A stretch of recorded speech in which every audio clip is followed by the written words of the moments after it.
하나님 말씀 누가복음 3장 15절에서 38절까지의 말씀입니다.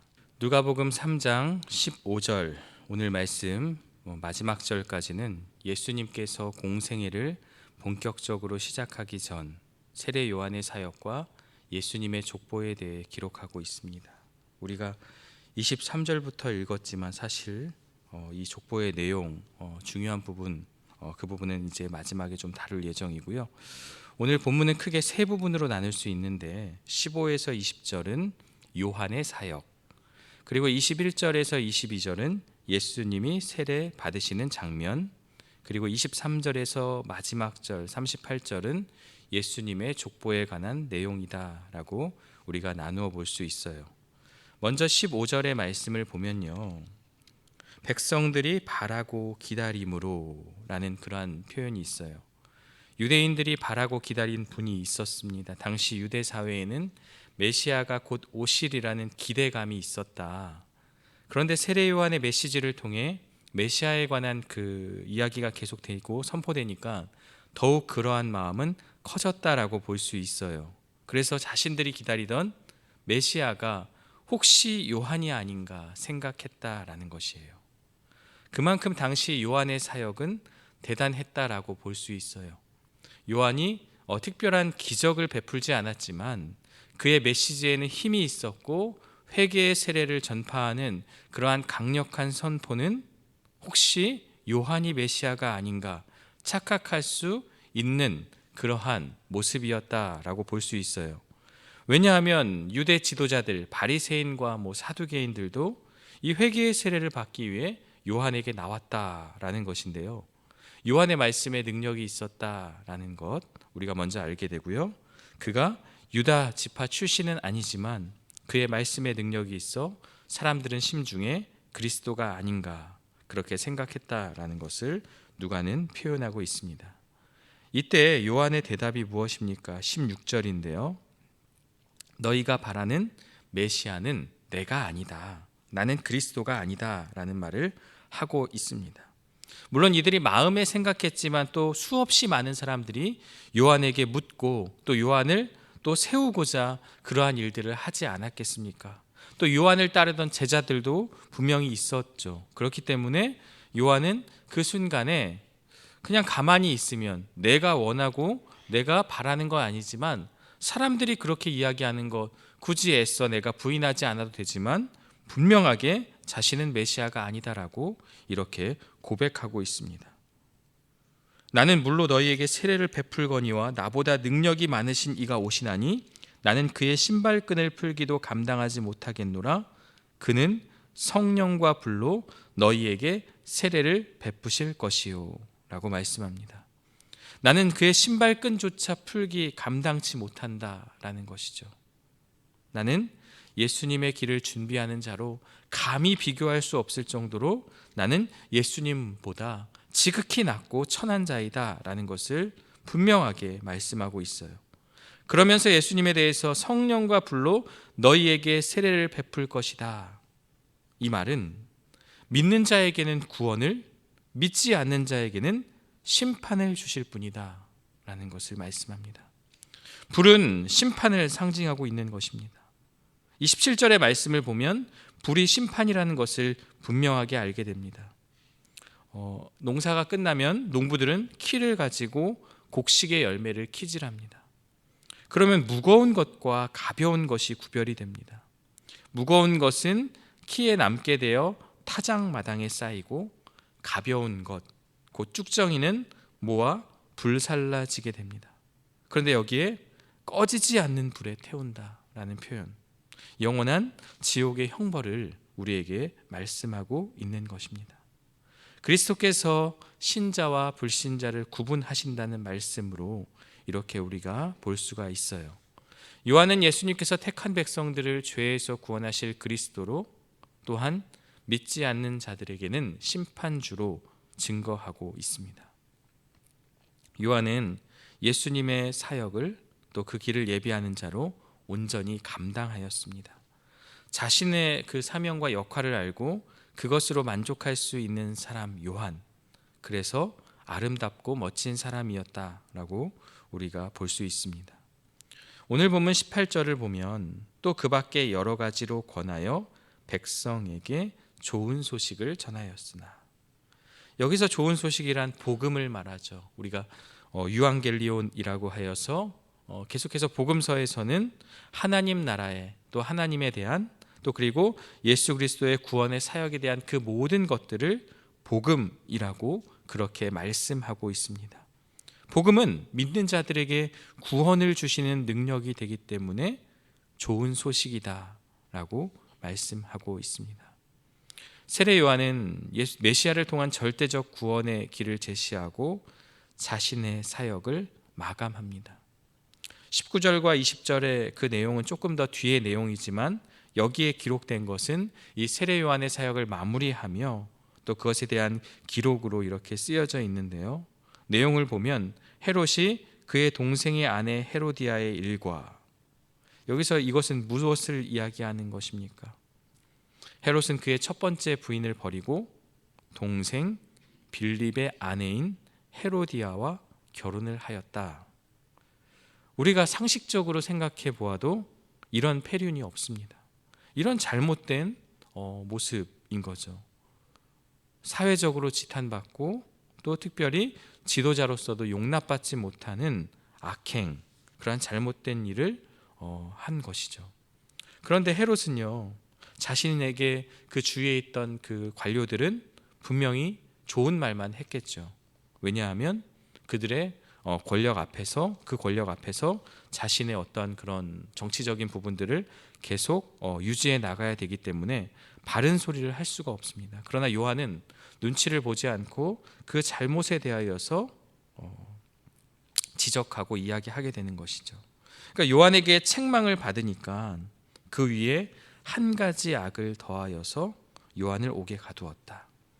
여기서 이 한 가지 악은 요한을 이제 옥에 가둔 것이다라고 그렇게 볼 수가 있습니다. 요한의 메시지는 특별히 책망과 회개를 선포했지만 메시지를 듣고 돌아오는 자는 복음을 받아들인 것이다. 그리고 세례 요한은 메시아를 통한 절대적 구원의 길을 제시하고 사역을 마무리하였다라고 볼 수가 있습니다. 자, 그러면서 이제 세례 받으시는 예수님의 장면이 기록되어 있습니다. 21절과 22절인데요. 예수도 세례를 받으시고 기도하실 때에 하늘이 열리며 라는 표현이 있습니다. 누가는 예수님이 성령을 받고 하늘의 음성을 들을 그때가 기도하실 때임을 강조합니다. 누가는 특별히 예수님의 기도의 장면을 여러 번 기록하고 있는데요. 하나님의 뜻을 향하여 삶의 방향을 근본적으로 재정립하고 하나님의 뜻을 받아들이는 행위가 기도다라는 것이죠. 우리가 기도에 대해서 어떻게 생각하십니까? 나의 소원과 나의 바라고 원하는 것을 하나님께 구하는 기도도 기도이지만 더 근본적으로는 내가 하나님의 뜻, 하나님의 생각을 수용하겠다라는 것, 그리고 하나님과 관계하는 것이 기도다라고 우리에게 이렇게 이야기해 주고 있습니다. 예수님은 평생의 기도의 삶을 사셨고 힘을 다하는 기도는 하늘을 열리게 하였다. 땀방울이 핏방울이 되어 기도하셨고 또 새벽에 기도하셨고 여러 장면에서 기도의 그 장면이 기록되어 있습니다. 하늘이 열렸다는 표현은 무엇입니까? 하늘로부터 열리며 하늘로부터 소리도 납니다. 하나님께서 말씀을 주시려고 한다는 것을 의미하고 하나님께서 직접 역사하신다라는 것을 나타냅니다. 이제 예수님을 통해서 본격적인 그 사역을 통해 새로운 구원의 시대가 열렸다라는 것이죠. 예수님의 세례는 메시아로서 기름 부음을 받는 임직식이라고 볼 수도 있습니다. 22절은 삼위일체 하나님이 함께 나타난 사건으로 예수님의 공생애가 본격적으로 시작되었다라는 것을 우리에게 보여주고 있습니다. 너는 내 사랑하는 아들이라 라는 그 표현은요, 시편 2편 7절의 그 성취입니다. 이스라엘 왕의 대관식에서 선포된 그 시편의 말씀, 하나님의 아들로서의 왕 되심을 드러내고 그 말씀이 성취되었다라는 것을 우리에게 보여주고 있습니다. 예수님은 죽음으로 순종하신 하나님의 아들입니다. 그리고 그의 사명은 이사야가 예언한 고난받는 종의 길을 통하여 하나님의 구원 사역을 성취하는 것이기에 유대인들이 그토록 바라고 원하던 정치적, 군사적 메시아와는 전혀 달랐다라는 것을 우리에게 말씀하고 있습니다. 이러한 관계로 인해서 예수님은 정치 지도자들, 종교 지도자들과 오해받았고 또 심지어 자신의 제자들로부터도 오해를 받았다. 우리의 로마의 압제를 또 정치적으로 해방시켜주는 그 메시아와 또한 하나님의 아들로서 구원을 이루려고 이 땅에 십자가 죽음으로 오신 예수님의 그러한 모습 사이의 그 긴장 관계가 계속해서 이 복음서에서 드러나고 있습니다. 마지막으로 23에서 38절은 예수님의 족보에 관한 이야기가 나와 있어요. 족보에 앞서 누가는 예수님의 공생의 시작 당시의 나이가 30세쯤이라고 이렇게 밝히고 있습니다. 그래서 이 30세쯤부터 한 3번의 유월절을 거치고 해서 한 3년의 공생의 사역이다라고 우리가 그렇게 이야기하는 것이죠. 누가복음은 그 족보가 예수님으로부터 시작하여서 결국 하나님에게까지 이르는 상향식 기록 방법이다. 우리가 마태복음을 보면 마태는 아브라함부터 시작하여서 예수님까지 이어지는 하향식 기록 방법을 선택했다라고 볼 수가 있습니다. 물론 이유는 마태복음은 그 수신자가 유대인들을 위한 책이기 때문에 아브라함부터 시작했고 누가복음은 이방인 데오빌로가 수신인이기 때문에 그리고 이방 또 니느웨 사람들이기 때문에 그들에게 초점을 맞추어 족보를 기술했다고 우리가 볼 수가 있습니다. 누가는요, 우리가 이 족보의 내용을 통해서 무엇을 이야기하냐면 우리 모두가 하나님의 자녀이다 라는 것을 말씀하고 있어요. 우리가 족보는 1차적으로 한 친족 집단의 순수성을 보존하고 정통성을 확립하는 역할을 합니다. 그래서 족보를 우리나라도 굉장히 중요하게 여기잖아요. 내가 어떤 파의 어떤 공의 후손이고 몇 대손이고 어떠한 가문에서 자랐다라고 그렇게 이야기하지만 사실 현대사회 또 오늘날 세대는 그렇게 족보에 대해서 중요하게 생각하지 않지만 우리도 과거에도 그런 혈연과 그러한 것들로 관계되어서 족보가 굉장히 중요했던 시절이 있었습니다. 특별히 헤롯은요, 자신의 그 왕권에 대한 정통성을 증명할 수 없다는 이유로 예루살렘에 보관되어 있던 족보들을 모두 불태워 버렸습니다. 자신의 통치와 자신의 어떤 그러한 정당성을 위해서 자신에 대한 그 근거를 찾을 수가 없기 때문에 다 불태워 버린 것이죠. 오늘날 개인주의와 달리 고대 사회는 집단적인 인간 개념을 가지고 있었다. 그리고 우리의 한 30년, 40년 그 전만 해도 그러한 개념이 있었기 때문에 우리에게는 그렇게 낯설지 않은 그러한 모습들입니다. 자, 그리고 마지막 38절을 보면요, 아담의 위는 하나님이라고 표현하며 하나님께서 아담을 직접 창조하셨음을 다시 한번 말씀하고 있습니다. 이 누가복음에서 제시된 족보에서 중요한 것은 예수님이 아담의 아들로서 인류 가운데 한 사람이었다는 것을 강조해 주는 것이다 라는 것. 그래서 혹은 두 번째 아담이라고 표현하기도 합니다. 따라서 누가는 불순종한 첫째 아담과 대조하여서 하나님께 순종하고 그 모든 죄의 문제를 해결한 둘째 아담으로 묘사하였다라는 것을 보여주고요, 족보를 하나님에게까지 연결하며 예수님이 진정한 하나님의 아들임을 증명하고 있습니다. 좀 더 살펴볼 내용으로는요, 23절에 보면 사람들이 아는 대로는 요셉의 아들이니 라는 표현이에요. 예수님께서 이 땅에 오셔서 공생의 모든 행적과 구속사역에서 특별히 요셉의 아들로 불린 적은 많이 없습니다. 예수님은 언제든지 하나님의 아들이심을 또 하나님께서 또 증거해 주셨고 그 진리를 선포하셨습니다.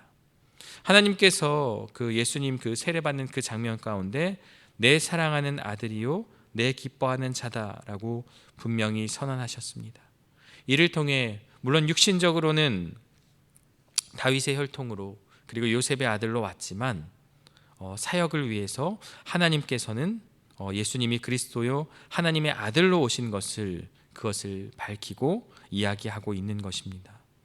예수님께서 십자가에 달려 그 죽음, 그 고난을 당하실 때 그 처형하던 현장에 있던 백부장이 무엇이라고 고백합니까? 예수님이 진실로 하나님의 아들이었다라고 고백합니다. 그리고 마태복음 27장 54절에 보면 백부장과 및 함께 예수를 지키던 자들이 지진과 그 되는 일들을 보고 심히 두려워하여 가로되 이는 진실로 하나님의 아들이었다라고 고백합니다. 예수님은 복음서를 통해 하나님의 아들이신 신적인 권위로 하나님 나라의 복음을 전파하시고 가르치시고 이적을 행하십니다. 예수님은 하나님의 아들로 이 땅에 사람의 모양으로 오셨고 또 하나님의 아들로서 죄인들을 구원하기 위해 그리스도로 공생애를 시작한 것입니다. 이 예수님으로 말미암아 하나님을 택한 자들은 죄사함을 얻고 하나님의 백성이 되는 역사가 일어난 것인데요. 누가가 무엇 때문에 마리아가 낳은 예수님의 계보를, 사람들이 요셉의 아들로 알고 있는 예수님의 계보를 이렇게 기록하고 있는 것일까요? 누가가 이 계보를 통해 계시하고자 하는 뜻이 무엇입니까? 누가는 요셉의 조상을 인류의 첫사람이 되는 아담에게서 끝나는데 멈추지 않고 하나님에게까지 올라갑니다. 그렇기 때문에 예수님은 사람들이 알고 있는 요셉의 아들이 아니라 하나님의 아들이심을 말해주고 있는 것입니다. 누가는 이를 통해 예수님을 사람들이 알고 있는 한 사람으로 생각하지 않고 하나님이 보내신 하나님의 아들이시요 그리스도로 믿게 하기 위함입니다. 그리고 누가는 자신이 서두에서 밝힌 것처럼 이 사실을 알고 있는 자들과 그들이 알고 있는 바를 더욱더 확증하며 더욱더 확실하게 하기 위해서 이 족보를 기술하고 있는 것인데요. 오늘 말씀을 통해서 먼저 우리는 예수님을 어떻게 바라보고 있는지 생각해 보아야 합니다. 유대 백성들은 메시아를 기다리며 세례 요한을 주목했습니다. 요한은 강력한 회개의 메시지를 선포했고 많은 이들이 그의 사역에 감동받아 혹시 그가 메시아가 아닌가 생각했습니다. 그러나 그 순간 요한은 자신을 드러내지 않고 예수님을 높이는 겸손한 태도를 보이며 그의 사역을 마무리하였습니다. 요한이 바라본 예수님, 그것은 예언에 선포된 말씀대로 우리를 구원할 구원자로서 요한은 그렇게 바라보고 그의 사명을 감당하였는데요. 오늘날 우리는 쉽게 사람이나 재물을 우상화하고 하나님보다 더 의지하는 경우가 있습니다. 그러나 요한처럼 우리의 시선은 예수님께 고정되어야 하며 내가 바라보는 예수님에 대한 분명한 정의가 있어야 하는데요. 예수님이 나의 구원자요, 나의 삶을 인도하시는 메시아이다라는 그러한 삶의 고백이 우리 안에 있어야만 합니다. 우리의 신앙생활에서 중심이 되는 것은 사람도 교회도 세상의 가치도 아니라 오직 예수 그리스도라는 것을 기억해야 합니다. 우리의 신앙생활의 중심은 바로 예수 그리스도입니다. 나의 신앙생활에서 예수님이 아닌 다른 것을 의지하고 있지 않은지, 내가 하는 모든 일에 예수님을 높이고 있는지 아니면 나 자신을 드러내려 하고 있는지 돌아보아야 합니다. 물론 우리가 교회에 나와 예배하고 또 이곳에서 교제하며 믿음 생활을 하게 됩니다. 그러나 때로는 이 교회도 예수님이 드러나지 않고 예수님을 바르게 전하지 않고 또 예수님을 위한 그러한 사역과 그 모든 것들이 바탕이 되어 있지 않다면 교회 역시도 바르게 이렇게 그 사명들을 감당할 수가 없는 것입니다. 예수님께서 세례를 받으실 때, 기도하실 때 하늘이 열리고 또 성령이 임하며 하나님 아버지의 음성이 들렸습니다. 이는 예수님께서 하나님과 온전히 하나 되심을 나타내는 장면이며 기도를 통해 하나님과의 깊은 교제가 이루어졌음을 보여줍니다. 이것을 통해 우리의 삶에서 기도는 무엇입니까? 단순한 요청이 아닙니다. 하나님과의 친밀한 관계를 형성하는 중요한 도구다라는 것, 그것을 기억하면 좋겠습니다. 특별히 자녀가 부모에게 무언가 요구할 때 그 요구하기 위해서 연락이 오거나 이렇게 부탁을 하면 조금 이제 짜증이 나기도 하지만 자녀이기 때문에 물론 수용하고 또 그것을 그 요구를 들어주기도 합니다. 그러나 부모는 자녀를 통해서 정말 원하는 게 무엇입니까? 자녀의 그 아픔과 그 어려움들을 해결해 주기도 하지만 바로 관계라는 것이죠. 어려운 일이 있을 때마다, 힘든 일이 있을 때마다 그것을 고백하고 또 부모에게 이야기함을 통해 그 문제 앞에서 부모를 의지하는 것이 부모에게 기쁨이 되는 것처럼, 하늘 아버지이신 우리 하나님께서도 우리가 단순히 우리의 삶의 문제들을 요구하고 그 문제를 해결하기 위한 그런 하나님으로 바라보는 것이 아니라 이 기도는 하나님과의 관계이다라는 것을 우리가 기억하기를 간절히 원합니다. 나의 기도 생활은 어떠합니까? 하나님께서 내 기도를 들어달라는 요청입니까? 아니면 하나님과의 친밀한 교제입니까? 하나님과의 교제로서 그러한 나의 기도의 생활이 되기를 간절히 원합니다. 마지막으로 누가는 예수님의 이 족보를 통해서 예수님이 단순히 이 땅 가운데 혈통으로 요셉의 아들로 온 것이 아니라 온 인류를 위한 구원자임을 강조합니다. 예수님은 하나님의 아들로서 이 땅에 오셨고요. 우리는 예수님을 믿음으로 말미암아 하나님의 자녀가 되었습니다. 그렇다면 우리는 그에 합당한 삶을 살아야 합니다. 예수님의 그 죽음과 부활로 인해 우리에게 주어진 그 복음, 나는 이 땅 가운데서 그 복음을 살아내고 있는가 다시 한번 우리에게 말씀하고 있습니다. 예수님의 족보는 하나님의 계획이 역사 가운데 이루어졌음을 보여줍니다. 오늘 우리도 하나님의 구원의 계획 안에서 부르심 받았고 또 그 믿음으로 살아가야 합니다. 비록 세상에서는 내가 그 존재가 미미하고 또 때로는 내가 많이 부족하고 또 세상이 나를 알아주지 않더라도 나는 하나님의 걸작품이요 하나님의 자녀임을 기억하고 그 확신과 기쁨이 우리 안에 있기를 주의 이름으로 축원합니다. 함께 기도하겠습니다.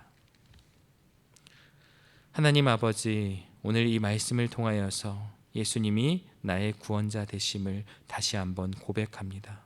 예수님께서 이 땅에 오셔서 그 공생애를 시작하며 그 세례 받으시는 그 장면을 통해 하나님의 아들임이 드러나고 예수님의 사명이 무엇인지를 우리는 깨닫게 됩니다. 또 예수님께서 기도하시며 그 하늘이 열리고 하나님의 음성이 들렸던 것처럼 오늘 우리도 기도의 자리에서 나의 소원과 나의 요구를 들어주는 기도가 아니라 하나님과의 그 관계로 들어오는 그러한 기도임을 기억하고 하나님과의 그 친밀함 가운데서 또 기도를 통해 말씀을 통해 하나님과 더욱 가까워지는 삶을 살아낼 수 있도록 인도하여 주옵소서. 세상에서는 어떠한 그 혈통과 또 어떤 기준과 어떠한 그런 나의 출신과 내가 가진 그 소유가 나를 평가하고 나를 드러내지만 하나님 나라에서는 하나님의 자녀됨, 그것이 가장 중요함을 기억하고 나는 하나님의 걸작품임을 기억하며 하나님의 자녀로서 살아가는 우리들의 삶이 될 수 있도록 인도하여 주옵소서. 예수 그리스도의 이름으로 기도드리옵나이다. 아멘.